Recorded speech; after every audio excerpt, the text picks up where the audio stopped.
নমস্কার, আপনারা শুনছেন 98.5 FM। আমি রবি। আজকের সমাজকে নিয়ে কিছু কথা। আমাদের দেশ ধীরে ধীরে এগাচ্ছে।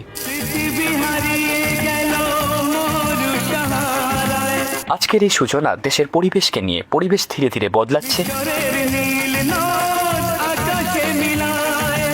যদি আমরা প্রত্যেকে নিজের দায়িত্ব পালন করি, একে অপরকে সম্মান করি এবং মানবিক থাকি, তাহলে আগামী দিন আরো সুন্দর হবে। স্যার একটু ছাড়ুন, অনেকক্ষণ আটকে আছি। আজকে স্কুলে এক্সাম।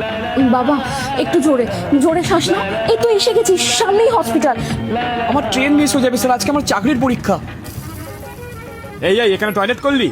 এখানে টয়লেট করলে 500 টাকা ফাইন। দে 500 টাকা ফাইন দে। তোমাদের জন্য আজকের পরিবেশের এই অবস্থা। আপনি তো পুরো দূর থেকে দাঁড়িয়ে দেখলেন যে আমি টয়লেট করছি, আপনি আটকালেন না কেন? মানে? আপনি টাকার জন্য পরিবেশের ক্ষতি হতে দিলেন, রাস্তায় টয়লেটগুলোর এমন অবস্থা করে রেখেছেন, অর্ধেক জায়গায় শৌচালয় থাকলেও সেটা বন্ধ থাকে কেন স্যার?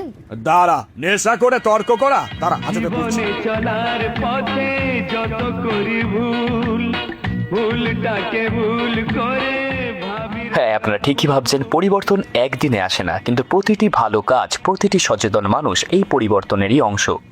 বাবা বাবা, আমাদের ঠাকুর দাঁড়িয়ে আছে কেন? কিছু বড় মানুষদের জন্য।